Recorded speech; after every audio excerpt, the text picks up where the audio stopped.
মিন্নিয়াত ওয়াকালা রাসূলুল্লাহি জোরে বলুন সাল্লাল্লাহু আলাইহি ওয়াসাল্লাম ইন্নাল্লাহা ওয়া মালাইকাতাহু সাল্লুনা আলান নবী ইয়া আইয়ুহাল্লাযীনা আমানু সাল্লু আলাইহি ওয়া সাল্লিমু তাসলিমা আল্লাহুম্মা সাল্লি মাওলানা মুহাম্মাদ ওয়া আলা আলি সাইয়্যিদিনা মাওলানা মুহাম্মাদ জোরে জোরে বড় দরুদ ও মুমিন সবাই বসিয়া মোদের দরুদ খানি শুনেন নবীজি রওজা পাকে শুয়া আল্লাহুম্মা সাল্লি আলা সাইয়্যিদিনা মাওলানা মুহাম্মাদ ওয়া আলা আলি সাইয়্যিদিনা মাওলানা বালাগাল উলা বিকামালিহি কাশাফাদ দুজা বেজামালিহি হাসানাত জামিউ খিসালিহি সাল্লু আলাইহি ওয়া আলিহি মদিনার ওই মাটির কোলে শুয়ে কামলিওয়ালা তবে কেন তামাম জালান করিয়া উজালা ওগো কামলিওয়ালা বালাগাল উলা বিকামালিহি কাশাফাদ দুজা বিজামালিহি হাসানাত জামিউ খিসালিহি সাল্লু আলাইহি ওয়া আলিহি আমিন আল্লাহুম্মা আমিন ربنا ظلمنا أنفسنا وإن لم تغفر لنا وترحمنا لنكونن من الخاسرين ইয়া বিশাল আসমানের মালিক ও জমিনের মালিক কুদরতি নজরের তাকায় দেখেন ঈশার নামাজের পরে কোরআনের মাহফিলে বসে তোমার বন্ধুর উপরে কয়েক মতরুবার দুরুদ ও সালাম পাঠ করে তোমার আলিশান পাক দরবারে দুই কানা তুলিয়া মাফ করো আল্লাহ তামাম জীবনের গুনাহ মাফ করিয়া ভুল ভ্রান্তি ক্ষমা করে যা কিছু সব দান করেন হাদিয়া নবী পাকের রওজা মুবারকে পৌঁছায়া দাও তামাম পৃথিবীর মাটির নিচে যত মুমিন আর মুমিনা যে যেখানে শুয়ে আছে আল্লাহ সকলের পবিত্র আত্মার উপরে পৌঁছায়া দাও আল্লাহ আমাদের আপনজন পিতা মাতা দাদা দাদি নানা নানি শ্বশুর শাশুড়ি ভাই বেড়াদার আপনজনের ভিতর থেকে যারা দুনিয়া ছেড়ে কবরের আসামি আর আযাব দিও না আয় আল্লাহ জলসার আয়োজন যিনি করলেন শোনার জন্য যারা এসেছে এবং আসবে বলে চিন্তা ফিকির করতেছে এই মাহফিলকে জড়িয়া করে মুসিবতের দিন যেদিন কায়েম হবে মানুষের আদাত মাথার উপরে সূর্য হবে মাটির তামাকাশা হয়ে যাবে হাসর ময়দান শুরু হয়ে যাবে পানি দাও পানি দাও কত পাপীদের জিভে লাভিবন্ত এসে ঝুলতে থাকবে ফেরেশতারা দুই পায়ে মাঝখান দিয়ে নিয়ে পিঠের সাথে প্যারাক গাড়িয়া দেবে ও আল্লাহ সেই মুসিবতের দিন এই মাহফিলকে জড়িয়ে করে আমাদের সকলের জন্য নাজাতের ওসিলা বানিয়ে দেন আল্লাহ আর সে নিঃশ্বাসের কালে জবানে জারি রেখে দেন কলেমা লা ইলাহা ইল্লাল্লাহ কয়েক মাত্র কলেমার জিকির করুন লা ইলাহা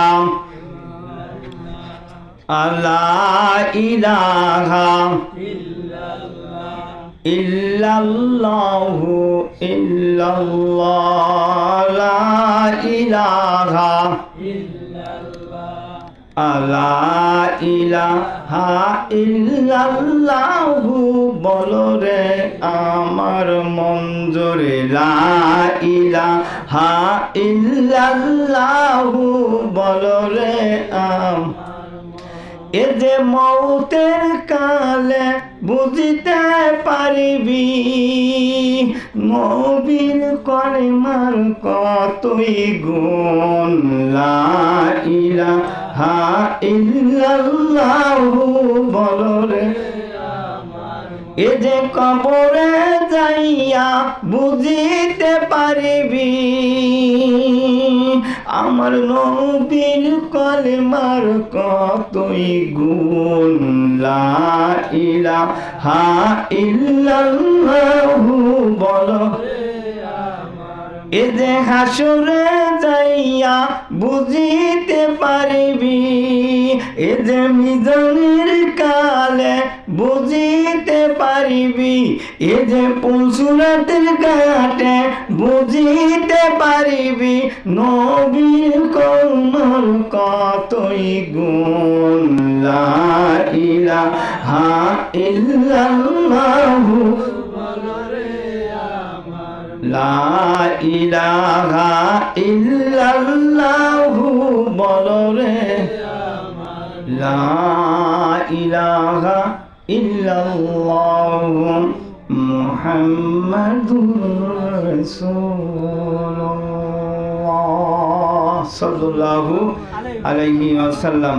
মহান আল্লাহ পাকের দরবারে আলিশানে লাখ কোটি শুকরিয়া যে আল্লাহ জাল্লি শানু আমাদেরকে অত্যন্ত ভালোবেসে মনোনীত করে যাচাই বাছাই করে সিলেকশন করে দয়া করে মায়া করে মাহে পবিত্র রমজান মাসে সিয়াম সাধনা করার পরে ঈদুল ফিতর জিলহজের প্রথম তারিখে আমরা ঈদুল ফিতর আদায় করেছি।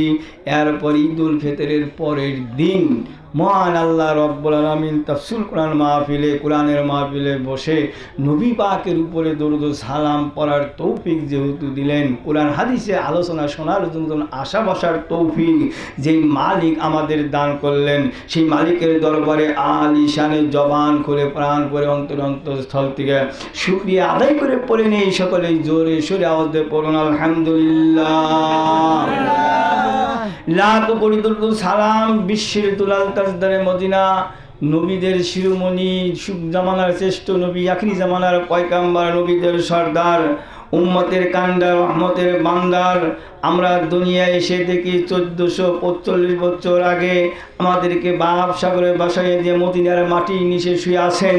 আমরা বাংলার জমিন থেকে মনটা মদিনের দিকে ঝুঁকে দিয়ে প্রাণ ভরে সেই রসুলের উপরে আরেকবার দরুদ শরীফ পাঠ করে শুরু করব। সকলে জবান খুলে প্রাণ ভরে পড়ুন সাল্লাল্লাহু আলাইহি ওয়াসাল্লাম। আমি সূরাতুল আদিয়ার 9-10 নম্বর আয়াত তেলাওয়াত করেছি। এই সূরাটি 100 নম্বর সূরা। কয় নম্বর সূরা? 100। তাহলে এই সূরা যারা আমল করবে তাদের ঘরে আল্লাহ রাব্বুল আলামিন দিবে রহমতি বরকতে বাক্স। সূরা নম্বর 100। কথা ঠিক আছে কিনা? তাহলে এই সূরাটির ভিতরে 11টি আয়াত আছে, একটি রুকু রয়েছে। তে মহান আল্লাহ রাব্বুল আলামিন এই সূরার 9 নম্বর আয়াতে বলতেছে আফালা ইয়ালামু ইজা বুসরা মাফিল কবর।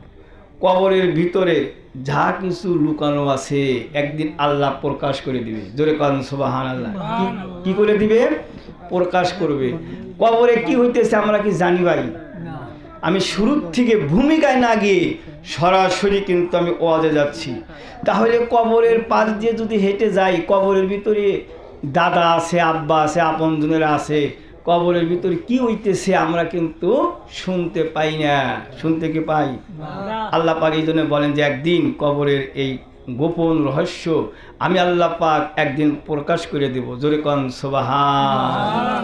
কবরের কথা যদি, কবরের আযাবের খবর যদি যা আমরা শুনতাম, তাহলে কবরের আশেপাশে কোনো মানুষ বাড়ি ঘর করে থাকতে পারতো না, আর কবরের পাশ দিয়ে কোনো মানুষ হাইটে যেতে পারতো না। যদি আযাবের যেই মানে ভয়ঙ্কর আযাব, কষ্টকর আযাব, যেরকম কবরবাসীরা কান্দাকাটি করে, মানে ওই কান্দার আওয়াজ যদি যার ছেলে মারা গেছে আব্বা যদি শুনতে পাইতেন, আম্মা যদি শুনতে পাইতেন, তাহলে সারা জীবনের ঘুম হারাম হয়ে যেত, আর কবরের আশেপাশে কোনো দোকানপাট থাকতো না। কি কন?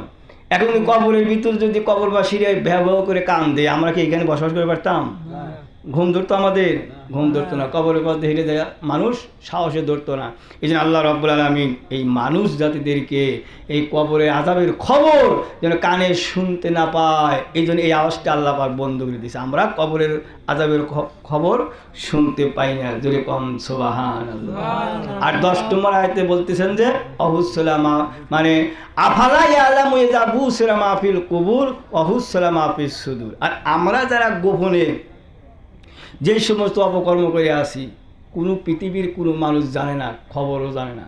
যদি আপনার খবর যদি আপনার পিতামাতা জানতো, বাড়ির থেকে তাড়াইয়া দিত। গোপনে এমনও পাপ মানুষ করে কিনা? জোরে করেন। বন্ধু বান্ধব যদি শুনতো, তাড়াইয়া দিত। আর গ্রামের মানুষ যদি শুনতো, গ্রাম থেকে বের করে দিত, সমাজের দিকে বের করে দিত। এমনও গোপন পাপের কাম আল্লাহর বান্দা বান্দিরে কইরা ঘরে বসে আছে। এরকম আছে কিনা? মহান আল্লাহ রাব্বুল আলামিন এই 10 নম্বর আয়াতে ঘোষণা দিচ্ছে, তোমাদের যে গোপন রহস্য, তোমাদের দিলের ভিতরে অন্তরের ভিতরে যে গোপন কথা আছে, গোপন পাপের কাজ আছে, গোপন যা কিছু তোমরা লুকাইয়া রাখছো, আমি আল্লাহ রাব্বুল আলামিন একদিন তোমাদেরকে প্রকাশ করে দেব। এই সম্পর্কে 2টি কথা আলোচনা হবে। আপনারা কি সকলে শুনবেন? সকলে কি শুনবেন? শুনবেন না ভাগবেন? কোনটা করবেন? তাহলে আসুক কিছু বলা যায়। আমি কিন্তু ভূমিকায় যাইনি, আমি কিন্তু ভূমিকার মধ্যে যাই না। যে কি হয়েছে ভাই? আচ্ছা, আলহামদুলিল্লাহ। মহান আল্লাহ রাব্বুল আলামিন বলেন, মানব যখন মৃত্যুবরণ করে, মৃত্যু করার পর আমি কিন্তু একদিন মারা যাব, আপনিও একদিন মারা যাইবেন। কি করেন? মারা যাবেন কিনা? মানুষের দিলের ভিতরে যখন রূহ থাকে, ওই সময় মানুষটার নাম দুনিয়ার মানুষ নাম বলে। রুহুটা বের হয়ে গেলে ওই সময় মানুষ বলতে থাকে এটা হলো আব্দুর রহিমের লাশ। ওই সময় কিন্তু মানুষ বলে না, কি বলে? লাশ বলে। তাহলে লাশ এই শব্দটার অর্থ হলো কান, চোখ সব কিছু ঠিক আছে, তার ভিতরে কিছুই নাই, এই জন্য মানুষে বলে লাশ। তার ভিতরে কিন্তু কিছুই নাই, শব্দটা হবে লাশ। শব্দটা কি? লাশ। এরপরে কোনো কিছু যদি হারিয়ে যায়, হারিয়ে যাওয়ার পরে কিতাবওয়ালা লিখতেছে, কোনো কিছু বস্তু তোমার যদি হারিয়ে যায়, তাহলে তুমি বলবে ইন্না লিল্লাহি ওয়া ইন্না ইলাইহি রাজিউন। হারানো জিনিস আল্লাহ রাব্বুল আলামিন তোমাকে পার ব্যবস্থা করে দেবে, তুমি পেয়ে যাবে। এরপর আমরা আমাদের মধ্যে থেকে আল্লাহর ডাকে যিনি সাড়া দিয়া চলে যাবে, তাহলে আমাদের মাঝ থেকে ওই বস্তু, ওই মানুষটাকে আমরা হারাইলাম। এই জন্যে মানুষ মৃত্যু শোনার সাথে সাথে কি বলে? ইন্না লিল্লাহি ওয়া ইন্না ইলাইহি রাজিউন। সূরাতুল আল বাকারার 156 নম্বর আয়াতে আল্লাহ রাব্বুল আলামিন এই ওয়াজ তুলে ধরছেন। তোমরা শুনে রাখবে, যখন তোমাদের ভিতর থেকে কলব রুহু বের হইয়া যাবে, ওই সময় শোনার সাথে সাথে তোমরা বলবে ইন্না লিল্লাহি ওয়া ইন্না ইলাইহি রাজিউন। এর অর্থ কি তা আপনারা জানেন? ইন্না লিল্লাহি ওয়া ইন্না ইলাইহি রাজিউন অর্থাৎ ইন্না লিল্লাহি আমরা হলো আল্লাহর জন্য। জোরে কোন কার জন্য? আল্লাহর জন্য। না খাদা বাবার জন্য? আল্লাহর জন্য। আমরা কার জন্য? আমরা হলো আল্লাহর জন্য। এই জন্য তো আয়াত আল্লাহ বলেন ইন্না লিল্লাহি ওয়া ইন্না ইলাইহি রাজিউন। আমরা হলো আল্লাহর জন্য, আল্লাহর কাছে আমরা ফিরে যাব। কার কাছে ফিরে যাব? আল্লাহর কাছে। কিন্তু আমরা বলতেছি ইন্না লিল্লাহি ওয়া ইন্না ইলাইহি রাজিউন। এর বাংলা তরজমা, বাংলা অর্থ আমরা জানি না। কি কন? জীবন বলে শুনলাম ইন্না লিল্লাহি ওয়া ইন্না ইলাইহি রাজিউন বলতে হয় মানুষ যখন মারা যায়, এটা বলতে হয়। অর্থ কিন্তু আমরা জানি না। অর্থ আজকে শুনে নেন। অর্থ কি? যে আমরা কার জন্য? আমরা সবাইকে আল্লাহর জন্য হইতে পারছি। আল্লাহর জন্য যদি আপনি হয়ে থাকেন, তাহলে মৃত্যুবরণ করে কবরে যান। যদি আল্লাহর জন্য না হন, মৃত্যুবরণ করে কবরে গেলে কিন্তু কবর আপনাকে ছাড়বে না। কবর কি ছাড়বে? কবর মানুষকে ছাড়বে না। কিন্তু কবর প্রতিদিন মানুষকে 7 বার করে ডাকে। কয়বার করে ডাকে? 7 বার করে।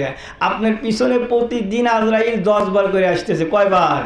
10 বার করে পিছনে পিছনে ঘুরতেছে, যে ধরবে একদিন। যেদিন ধরবে ওই দিন আজরাইল রেখে যাবে না, আপনাকে নিয়েই যাবে। কিন্তু প্রতিদিন 10 বার করে সাক্ষাৎ করে। কয়বার? 10 বার। আর কবর ডাকে 7 বার। ধরে বলেন তো দেখি কবর কয়বার ডাকে? কিন্তু কবরের এই 7 বার ডাকের আওয়াজ আমি আপনি শুনতে পাই না। তাই আসুন মা বোনদের সাথে 2টি কথা আলোচনা করব। মায়েরা তো অনেক জায়গায় ওয়াজে যেতে পারে না, এই জন্যে বাড়িঘর যেহেতু মাহফিল, আমার মায়েরা যদি ওয়াজ শুনে থাকেন তাহলে কান্দা দিলের কান্দা লাগান। ও মা আপনারা গভীর মনোযোগ লাগান। যেই ঘরের ভিতরে লাল শাড়ি পরিয়া আপনি ঢুকলেন, ওই ঘরের থেকে 5খানা সাদা মার্কিনে কাপড় পরিয়া আমার আপনার আসল বাড়ি সেই কবরে যাওয়া লাগবে কিনা? এই জন্য মাঝে মধ্যে বলি, ঘরে আছে নারী আনতে বললো শাড়ি, আর ঘরে আছে বিবি আনতে বললো টিভি, টিভির পিছনে লাগাইছে আবার সিডি। আধুনিক যুগের নারী পরে পাতলা শাড়ি, ঘরে বাড়ি আর বাড়ি, এই কথাটাই আমার বেশি বেশি বলা দরকার আছে কি নাই? এই জন্যে আর করোনা আইছে বলে মুখের ভিতরে মাস্ক লাগায়, অনেক মা বোনেরা মুখে মাস্ক লাগায় কিন্তু মাথার মধ্যে কাপড় নাই। লাখ ডেকে চলে, মুখ ডেকে চলে, কিন্তু ঢাকার দরকার হলো মাথা। মাথা ঢাকা হলো আল্লাহ ফরজ করে দিয়েছেন। যেই মেয়েরা রাস্তায় চুল ছেড়ে রাস্তায় চলে, ওই মেয়েদের মাথার মধ্যে কি আল্লাহর নূর থাকবে? জোরে কোন থাকবে? যেই মেয়েরা নামাজ পড়ে না, ওই মেয়েদের কপালের মধ্যে কি আল্লাহর নূর থাকবে? যেই মেয়েরা স্বামীর কথা শোনে না, ওই মেয়েদের কানের মধ্যে কি আল্লাহর নূর থাকবে? যেই মেয়েরা স্বামীর সাথে জগাজাটি করে, ওই মেয়েদের জবানে আল্লাহর নূর থাকবে না। জোরে কোন কথা ঠিক কিনা? এই জন্য আসুন যে কথা বলতেছি, আল্লাহর নবী আখিরি জামানার পয়গম্বর যেদিন হযরতে খাদিজাতুল কুবরাকে ঘরে নিয়ে আসলেন, আল্লাহর নবীর বয়স ছিল 25 বছর আর খাদিজাতুল কুবরার বয়স ছিল 40 বছর। ও মা গভীর মনোযোগ লাগান, আপনাদের ওয়াজ কিছু আমি বলার নিয়ত করেছি। আল্লাহ রাব্বুল আলামিন যেন আপনার সর্বপ্রথম আমাকে আমল করার তৌফিক দেয়, এরপরে যেন আপনাদেরকে আমল করার তৌফিক দেয়। খাদিজাতুল কুবরা আল্লাহর নবীকে বললেন, ইয়া রাসূলুল্লাহ, ইয়া হাবিবাল্লাহ, 40 বছর বৃদ্ধা একজন মহিলা আপনার ঘর করলাম, 15 বছর পর্যন্ত আপনার ঘর করলাম। ইয়া রাসূলুল্লাহ, আপনার সাথে বিবাহ বসার আগে আমি আরও 2টি স্বামী গ্রহণ করেছিলাম, আমার আরও 2 জায়গায় বিবাহ হয়েছিল, আমার ছেলে সন্তান হয়েছিল। আপনার কাছে আসিয়া আমার 4টা সন্তানের মা আমি হয়েছি, 15 বছর পর্যন্ত ঘর করলাম। ইয়া রাসূলুল্লাহ, আমি কি আপনার সাথে কোনো দিন কোনো কথার দ্বারা, কোনো আচার ব্যবহারের দ্বারা আমি কি আপনাকে কোনো ব্যথা দিয়েছি, কষ্ট দিছি? যদি ব্যথা দিয়ে থাকি, কষ্ট দিয়ে থাকি, আল্লাহর রাস্তে আমাকে ক্ষমা করে দিবেন। আমার শরীরের ভিতরে খারাপ লাগতেছে, মনে হয় আমি বাঁচব না, আমি দুনিয়ার থেকে বিদায় নেব। তবে শুনে রাখেন, আমি আপনার কাছে কোনোদিন গয়নার দাবি করি নাই, কোনোদিন কাপড়ের দাবি করি নাই, ভাতের দাবি করি নাই। কোনো জায়গায় আমাকে নিয়ে বেড়ায় নিয়ে আসেন, এই দাবি আমি কোনোদিন আপনার কাছে করি নাই। তবে আপনার কাছে আমি 3টা কথা রাখবো, এই 3টা আব্বা আমার পূরণ করবেন কিনা বলেন? আল্লাহ রাসূল বলেন, খাদিজা তুমি এমন কথা কেমন না তুমি আমাকে বলতেছো? এই জন্য তো খাদিজা বলেন, দেখে আপনার মজেজা, ভাগ্যপতি বিবি খাদিজা জীবন জৈবন করিলেন অর্পণ, মানব দলব যাহা ছিল চরণে সব ছপিয়া দিল, করিলেন নবী আপনে জীবনের আপন। আল্লাহর নবী নূরের নবী গো, আপনি নবী আমার জীবনের জীবন, আপনি নবী মোর জীবন সাথী, অন্ধকার কবরের বাতি, আপনি নবী সারা বাসে না জীবন, রহমাতাল লিল আলামিন, আপনি মুমিনের আপনজন, গুনাহগার উম্মতেরই আপনজন। আল্লাহর নবী নূরের নবী গো, আপনি নবী আমার জীবনের জীবন। জোরে বলেন মারহাবা, আর জোরে বলেন মারহাবা। এইবার আল্লাহর নবী বলেন, খাদিজা তুমি কি কথা বলবে, কি আমার কাছে চাইবে তুমি বলো। কয় না, আমি 3টা জিনিস আমি চাবো। আমি যখন মারা যাব, দুনিয়ার কোনো মার্কিনের কাপড় দিয়ে আমাকে দাফন করবে না, আমি আপনার পুরাতন জুব্বা একটা টোপলার ভিতরে রেখে দিয়েছি, ওই জুব্বাখানা দিয়ে আমাকে দাফন করবেন। আর যখন আমি মারা যাইব, দুনিয়ার কোনো দাঁড়তে জন্য আমাকে গোসল না দেয়, আপনি নিজ হাতে আমাকে গোসল দিবেন। এরপরে যখন কবর খোদা হবে, আমাকে কবরের ভিতরে রাখার আগে কবরের ভিতরে একটু গড়াগড়ি দিবেন। সবাই দোয়া কালাম শেষ করিয়া কবর ছেড়ে বাড়ি চলে যাবে, কিন্তু আপনি আমার কবরের পাশে দাঁড়াইয়া থাকবেন, আপনি বাড়ি যাইবেন না। ও খাদিজা, এই 3টি কথা তুমি আমার কাছে কেমনে দাবি করলে বলো? ইয়া রাসূলুল্লাহ, আমি 15 বছর আপনার ঘর করলাম, আমি আখেরাতে আমি যদি ধরা পড়িয়া যাই, কবর যদি ধরা পড়িয়া যাই, দুনিয়াতে এসে যেবার কোনো আশা নাই। কি কন? কবর যদি ঠকিয়া যাই, কবর যদি ঠকিয়া যাই, দুনিয়াতে এসে কি যেতবার আশা আছে ভাই? ইয়া রাসূলুল্লাহ, আমি যদি কবরের বাড়িতে ঠকিয়ে যাই, দুনিয়াতে এসে যেতবার কোনো আশা নাই। এই জন্যে আমি 3টে আব্বার আপনার কাছে করলাম। আপনি হলো যুগ জামানার শ্রেষ্ঠ পয়গাম্বার, আপনি আগে যেমনি দেখেন পিছনে অমনি দেখেন, ডাইনিভাবে সব গুণ আপনার মাপ, আপনি হলো নিষ্পাপ শিশুর মতন। ইয়া রাসূলুল্লাহ, আপনি হলো আল্লাহর বন্ধু, আল্লাহর দোস্ত। আপনি যখন ঘুমিয়ে থাকেন, এরপরে মানুষ জাগিয়া যেই রকম ভাবে দেখে, আপনি ঘুমাইলেও ওই রকম দেখেন। মানুষ যখন ঘুমিয়ে যায়, ঘুম হলো আধা একটা মৃত্যু। ঘুমের মধ্যে যখন মানুষ থাকে, কি হইতেছে দুনিয়ার কোনো কিছুই সে শুনতে পায় না, দেখতে পারে না। ইয়া রাসূলুল্লাহ, আমি জানি আপনি যখন ঘুমিয়ে যান, ঘুমের ঘরেও আপনি ওই রকম জাগরা মানুষের মতন আপনি সব কিছু দেখতে পান। এই ক্ষমতা আল্লাহ পাক আপনাকে দিয়েছে। আপনি যখন জমিনের মধ্যে হাঁটিয়ে যান, একটা মেঘের আবরা এসে আপনাকে ছায়া দেয়। আপনি যখন বালুর মধ্যে হাঁটিয়ে যান, দুবলা বাজিয়া যায়। যেই রাস্তা দিয়ে আপনি চলাফেরা করেন, শয়তান ওই রাস্তা দিয়ে যেতে পারে না। আর যেই রাস্তা দিয়ে আপনি চলাফেরা করেন, 40 দিন পর্যন্ত মশম আম্মারার মতন গেরান বাজে। ইয়া রাসূলুল্লাহ, ইয়া হাবিবাল্লাহ, আপনার শরীরের ঘাম মশম আম্মারার মতন ঘেরান। আপনি যখন ঘামিয়ে যান, আয়েশা সিদ্দিকা ওই ঘামকে একটা শিশির মধ্যে ভরিয়া রাখে।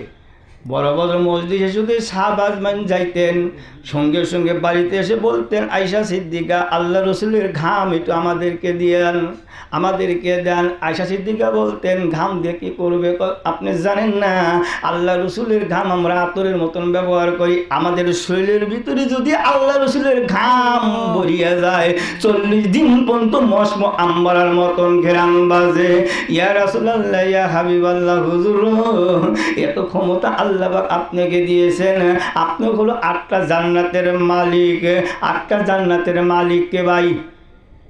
আল্লাহর নবী 8টা জান্নাতের মালিক। আল্লাহ পাক আপনার নবীকে জান্নাতের মালিক করে দুনিয়ায় পাঠাইছিলেন। এই জন্যে ইয়া রাসূলুল্লাহ, আমি যখন মারা যাব, আপনার জুব্বা যদি আমার শরীরের মধ্যে থাকে, মুনকার নকির ফেরেশতা যদি আমাকে প্রশ্ন করে, আমি বলবো, ওরে মুনকার নকির, আমার তো কোনো আমল নাই, কোনো জবাব দিতে পারবো না, তবে আল্লাহ রসুলের শরীরের জুব্বা আমার শরীরের মধ্যে আছে। ও মুনকার নকির, এই জুব্বা থাকা যাবত কবরের মধ্যে তোমরা কেমনে আসলে? এরপর ইয়া রাসূলুল্লাহ, যখন আপনি নিজাতে আমাকে গোসল দিবেন, ওই শরীরের ভিতরে যেখানে আমার হাত মোবারক আপনার লাগবে, ওই জায়গায় জাহান্নামের আগুন ধরতে পারে না। ইয়া রাসূলুল্লাহ, ইয়া হাবিবাল্লাহ, এই যে নিজাতে আপনি আমাকে গোসল দিবেন, এরপরে কবরের ভিতরে গড়াগড়ি করবেন। আমি জানি, শুনেছি, জাহান্নামী মানুষ যারা হবে, কবরের ভিতরে জাহান্নামের বিছানা বিছিয়ে দেওয়া হবে। জাহান্নাম শোয়ার জন্য দুনিয়ার ভিতরে যেরকম বালিশ লাগে, কবরের ভিতরে জাহান্নামীর আগুনের একটা বালিশ পরাইয়া দেওয়া হবে। প্রত্যেকটা জাহান্নামীদের মার্কিনের কাপড়ের ভিতর থেকে জাহান্নামের আগুন ধাও ধাও করে জ্বলতে থাকবে। ইয়া রাসূলুল্লাহ, আপনার জুব্বা মোবারক যদি আমার শরীরের মধ্যে লাগে, আমার কবরের ভিতরে আমার সাথে যদি আপনার জুব্বা মোবারক থাকে, ওই জুব্বার ভিতরে জাহান্নামের আগুন কোনদিন ধরতে পারবে না। ইয়া রাসূলুল্লাহ, ইয়া হাবিবাল্লাহ, এরপরে আপনি যখন গড়াগড়ি পারবেন, কবরের ভিতরে শুয়ে থাকবেন, ওই কবরে কোনো দিন জাহান্নামী ফেরেশতা আযাব দিতে পারবে না। আমি শুনেছি, জাহান্নামী মানুষ যখন কবরে যাবে, কবর এত ছোট হইয়া চাপ দিবে, ডাইনের হাড় বামে, বামের হাড় ডাইনে, এত জোরে একটা কবর চাপ দিবে। ইয়া রাসূলুল্লাহ, আমার কবরের ভিতরে যদি আপনি গড়াগড়ি পারেন, ওই কবর আমাকে চাপ দিতে পারবে না। ইয়া রাসূলুল্লাহ, আমি জানি দুনিয়ার ভিতরে মনে হয় আমার কোনো ভালো আমল নাই, মুনকার নকির ফেরেশতা এসে আমাকে প্রশ্ন করবে, আমার রব্বুকা, তোমার রবকে, আমার নবুকা, তোমার নবীকে, আমার দ্বীনুকা, তোমার দ্বীন কি ছিল, কোন ধর্মের লোক তুমি ছিলে। এই তিনটা প্রশ্ন যখন এসে মুনকার নকির ফেরেশতা আমাকে করবে, আমার ভয় হইতেছে, আমি এই প্রশ্নের জবাব দিতে পারবো না। এই জন্য আমি আপনার কাছে 3 নম্বরের শেষ দাবিটা আমি করে রাখি, সবাই যখন দোয়া কালাম শেষ করে বাড়ি যাবে, আপনি বাড়ি যাইবেন না, আমার কবরের পাশে দাঁড়াইয়া থাকবেন। মুনকার নকির যখন আমাকে প্রশ্ন করবে, আমাকে যখন কবরের ভিতরে উঠাবে, জিন্দা করবে, আল্লাহর হুকুমে আমি আবার জিন্দা হব। কবরের ভিতরে এই 3টা প্রশ্নের জবাব আমি দিতে পারবো না ইয়া রাসূলুল্লাহ। আপনি কবরের উপরে দাঁড়াইয়া এই প্রশ্নের জবাব আপনার দিতে হবে। জোরে কোন সুবহানাল্লাহ। আল্লাহ রসুল বললেন, ও খাদিজা যাও, এই 3টা আব্বার আমি রাখবো, আমি পূরণ করব, কথা দিলাম। তুমি এইরকমভাবে ঘাবড়াইয়া যেন অস্থির হইও না, এইভাবে তুমি আর কাইন্দা আমাকে ব্যথা দিও না, কষ্ট দিও না। আল্লাহর নবীর কথা অনুযায়ী খাদিজাতুল কুবরার কান্না বন্ধ হইয়া গেল। কিছুক্ষণের মধ্যে আল্লাহর নবী তাকাইয়া দেখে খাদিজাতুল কুবরার কলবের ভিতরে আর পানো পাখি নাই, অসীম পাখি আর কলবের ভিতরে নাই। কি করেন? এই জন্যে আপনার লালন এখানে গান কইতেছেন যে খাসার ভিতর অসীম পাখি কেমনে আসে যায়, যারে ধরতে পারলে মনোবেরি দিতাম পাখির গায়। খাসার ভিতর অসীম পাখি কেমনে আসে যায়, দেখছেন নাকি? এই জন্যে বলা হইতেছেন খাদিজাতুল কুবরা যখন দুনিয়ার থেকে বিদায় নিলেন, আল্লাহর নবী নিজাতে গোসল দিলেন, পুরাতন জুব্বাখানা গায়ে পরাইয়া দিলেন, নিজ হাতে বহন করে কবরে নিয়ে গেলেন। কবরের ভিতরে খাদিজাতুল কুবরার লাশ রাখার আগেই গড়াগড়ি দিয়া খাদিজাতুল কুবরার লাশকে কবরের ভিতরে রাখলেন। এরপরে মুখটা কেবলার দিকে করে দেওয়ার জন্য চেষ্টা করতেছে, কিন্তু মুখ কেবলার দিকে থাকে না। আবার মুখটা কেবলার দিকে করে দেওয়ার চেষ্টা করতেছেন, কিন্তু মুখ কেবলার দিকে থাকে না, শুধু আসমানের দিকে হয়ে যায়। আবার চেষ্টা করলেন, আবার আসমানের দিকে হয়, কেবলার দিকে মুখ থাকে না। আল্লাহর নবী চোখের পানি ছেড়ে দিয়ে কাঁদতে লাগলেন। জিবরাইল আমিনকে আল্লাহ পাক বললেন, জিবরাইল যাও, খাদিজাতুল কুবরার মুখ কেবলার দিকে আমি আল্লাহ রাখবো না। আমি খাদিজার প্রতি রাজি হয়ে গেছি, খুশি হয়ে গেছি, আমার দোস্ত খাদিজার প্রতি রাজি খুশি হয়ে গেছে। খাদিজার মুখ সাধারণ কেবলার দিকে আমি রাখবো না, আমি খাদিজাতুল মুখ আমার আরশ কুরসির দিকে দেখতে চাই। দুনিয়ার সমস্ত মানুষের মুখ কেবলার দিকে আছে, আর খাদিজাতুল কুবরার প্রতি আল্লাহ এত সন্তুষ্ট হয়েছিলেন।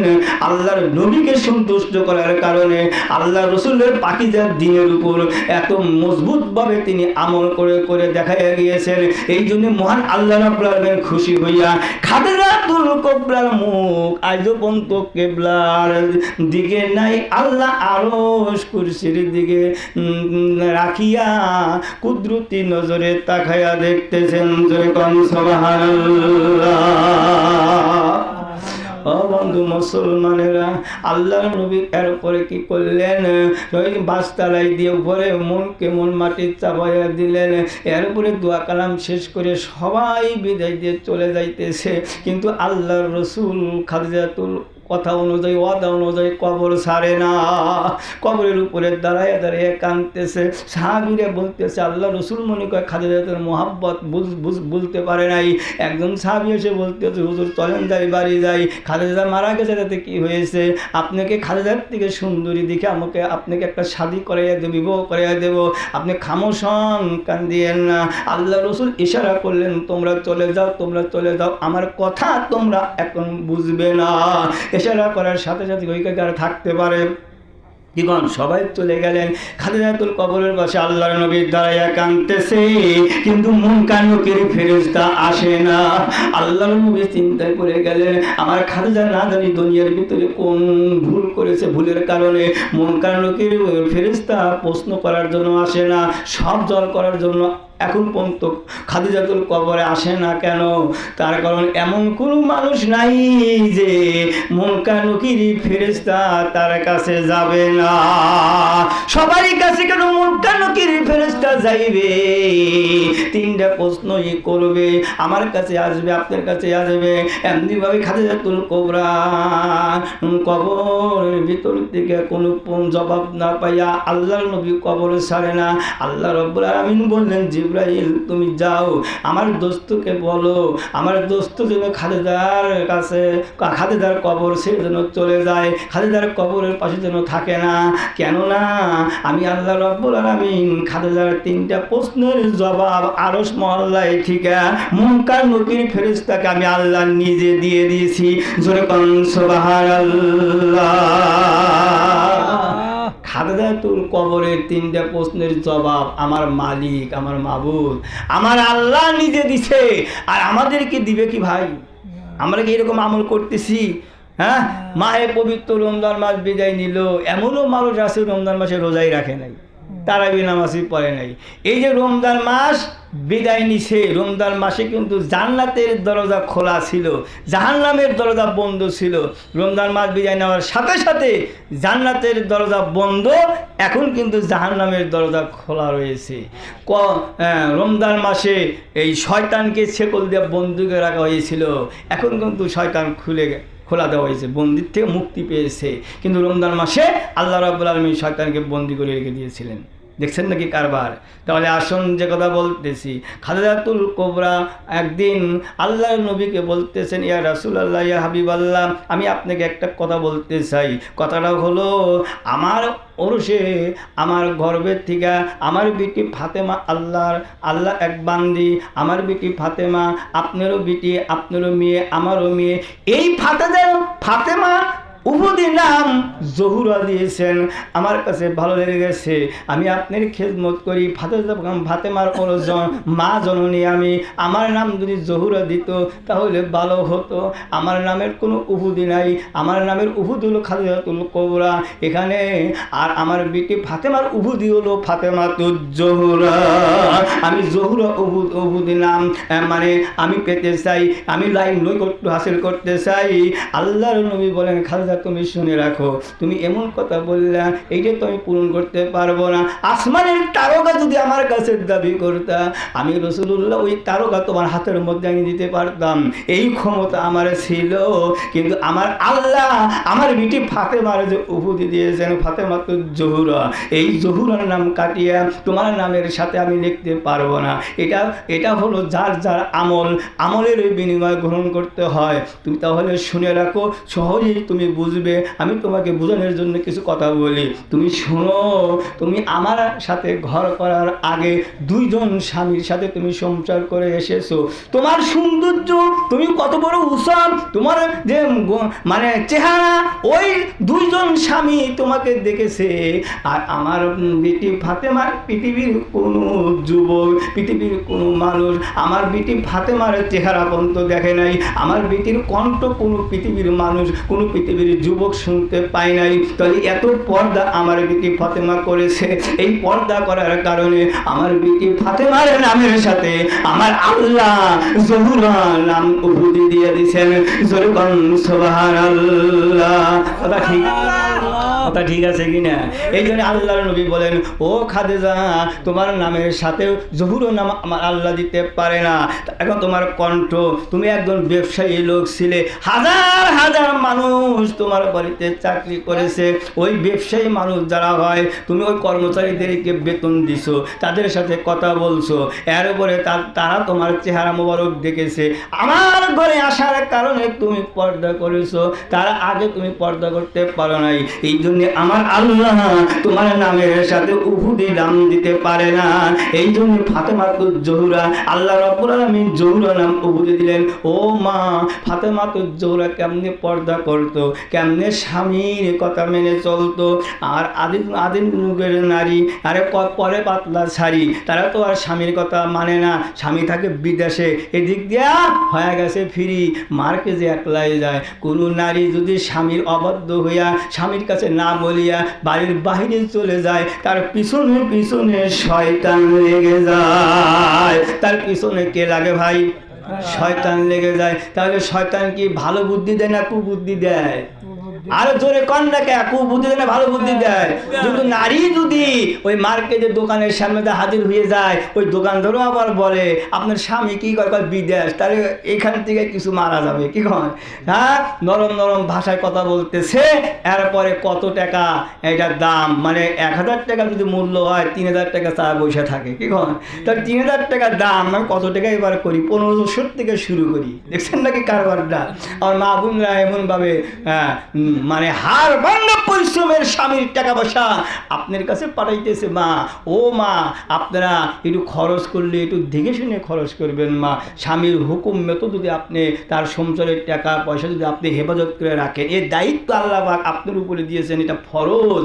স্বামীর হুকুম মানা, স্বামীর সংসারের দেখাশোনা করা, টাকা পয়সা যা খরচ করবেন স্বামীর কাছে শুনে খরচ করবেন, আপনার নেকি হবে। তারপর দুনিয়াতে চিরদিন আমরা থাকতে পারবো না। এই জন্য কবরের কথাই আমি শুরু করছি ওয়াজের শুরুতেই। কিসের কথা শুরু করছি ভাই? কবরে যাওয়া লাগবে, দুনিয়াতে থাকা যাবে না।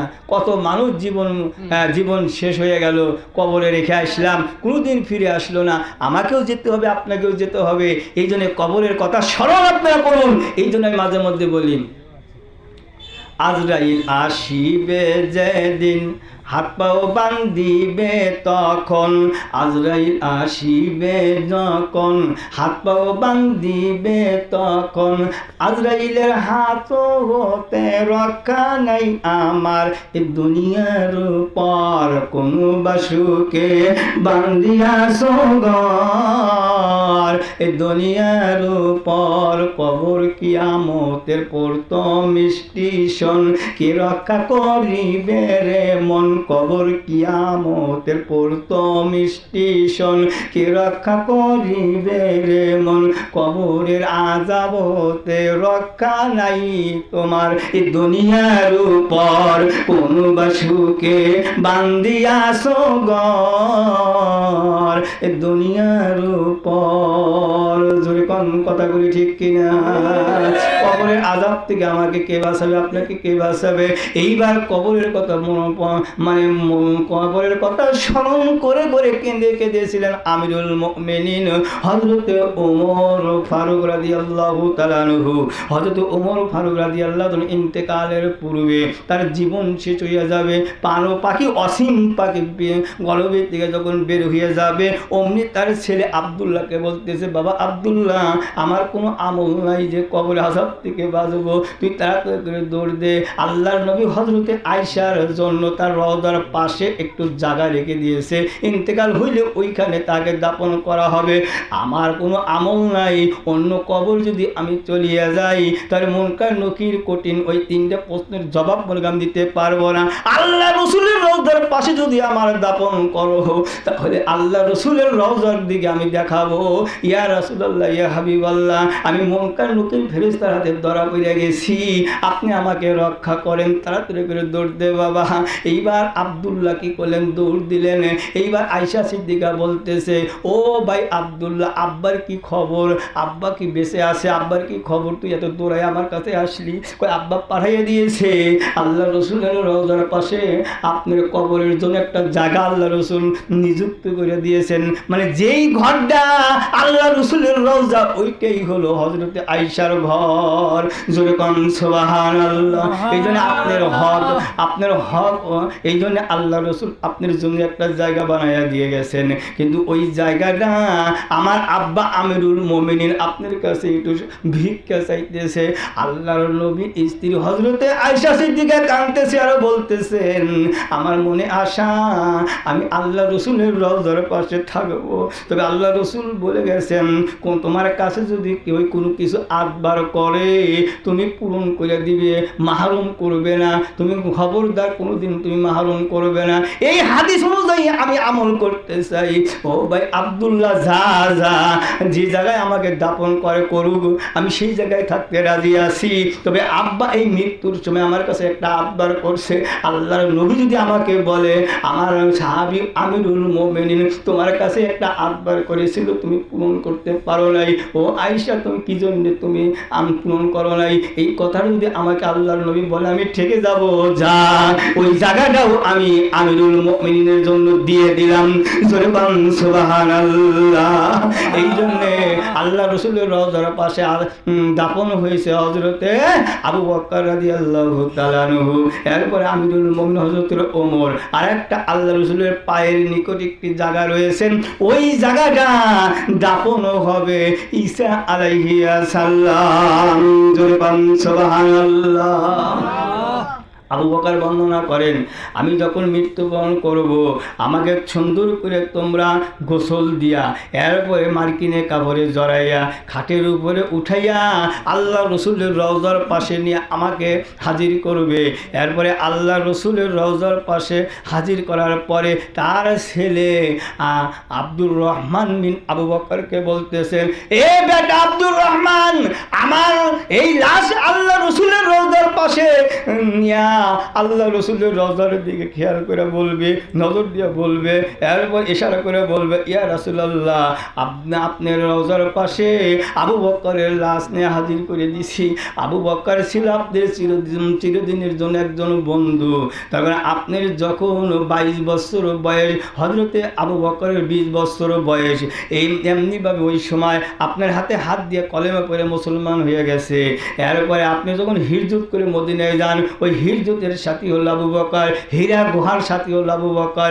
যেই হীরা গুহায় আপনি 3 দিন বন্দী ছিলেন, আল্লাহর নবী বর্ণনা করেন এক রাতের নেকি সারা পৃথিবীর সমস্ত মুমিন বান্দাদের নেকি যদি এক পাল্লায় রাখা হয়, আমার আবু বকরের এক রাতের নেকির ওজন বেশি হবে। জোরে বলেন সুবহানাল্লাহ। এত বড় একটা বড় সাহাবী ইয়া রাসূলুল্লাহ, সারা জীবন আপনার সাথে থাকছে।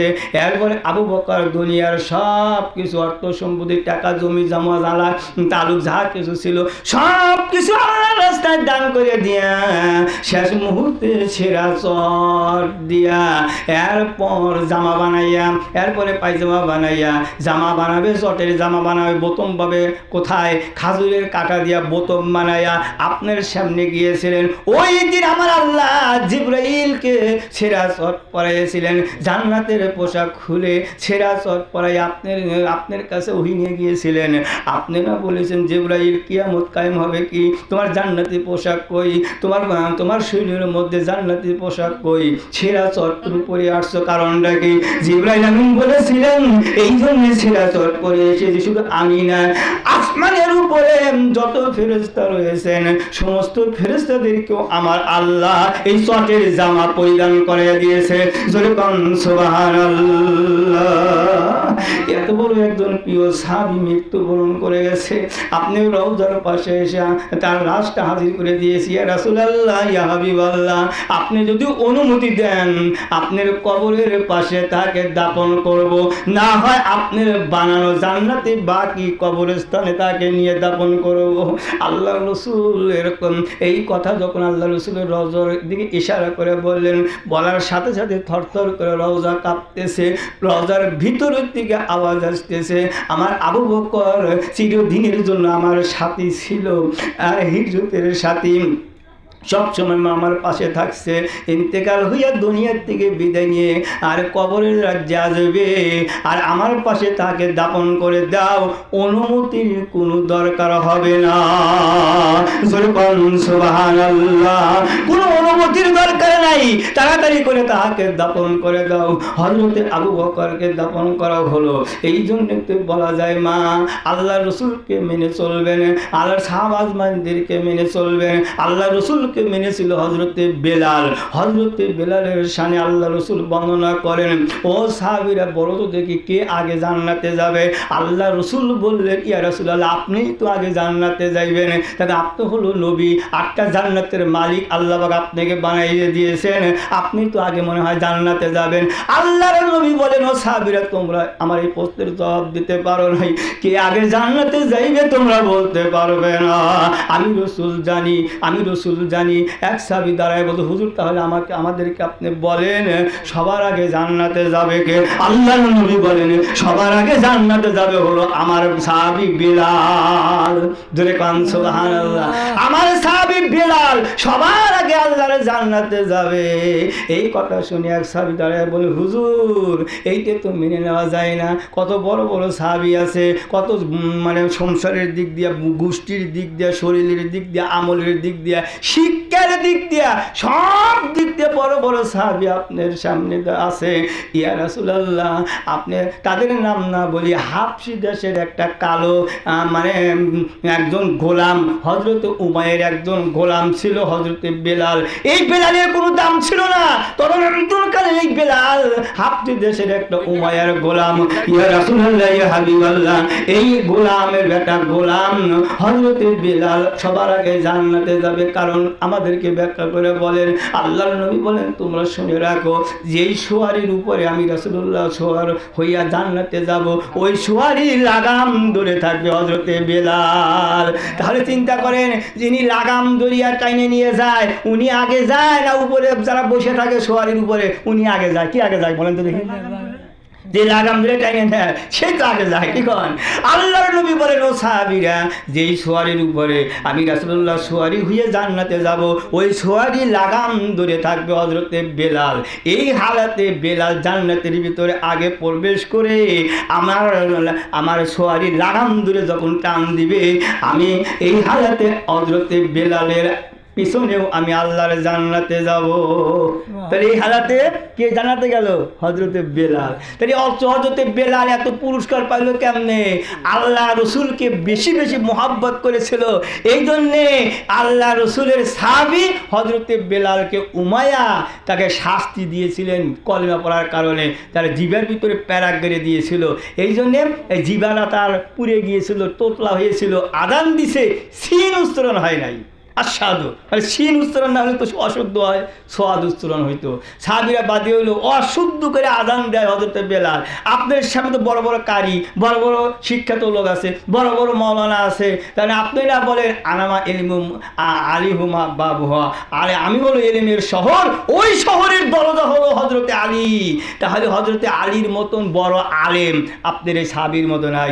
বেলালের বাদশা ছিল হযরতে আলী। তাহলে এত বড় যোগ্য মানুষ থাকতে আপনি সাধারণ একজন সাহাবী হযরতে এই যে বেলালকে আযান দেওয়ার ভার দিচ্ছেন, তাহলে আমরা কি মাইনে নিতে পারি? আল্লাহ বলবে ঠিক আছে, কথা তোমাদের মানলাম, আজকে আযান দিবে হযরতে আলী। ফজরের আযান কে দিবে? হযরতে আলী।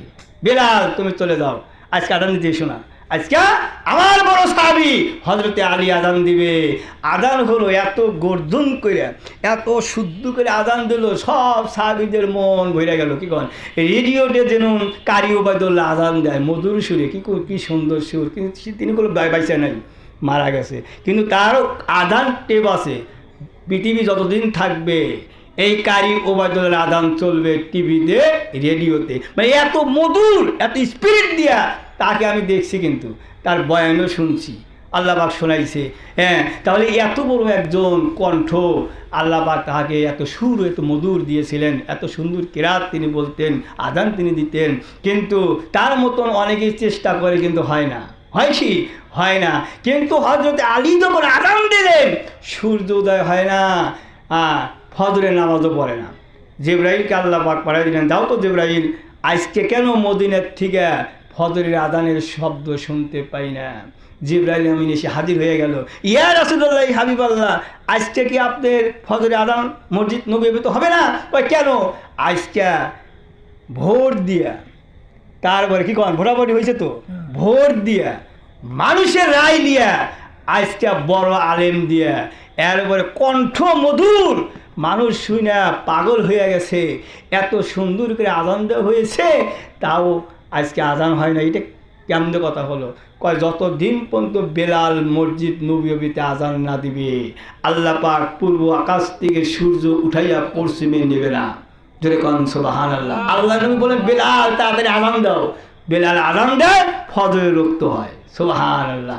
তাহলে এত বড় এলেম, এত বড় আমল হযরতে বেলালের ভিতরে আল্লাহ পাক দিয়েছিলেন বলে এই হালাতে আল্লাহ রসুলের আগেও কিন্তু হযরতে বেলাল আল্লাহর জান্নাতে প্রবেশ করলেন। জোরে কাম সুবহানাল্লাহ। ইয়া নবী সালাম আলাইকা, ইয়া রাসূল সালাম আলাইকা, ইয়া হাবিব সালাম আলাইকা, সালাম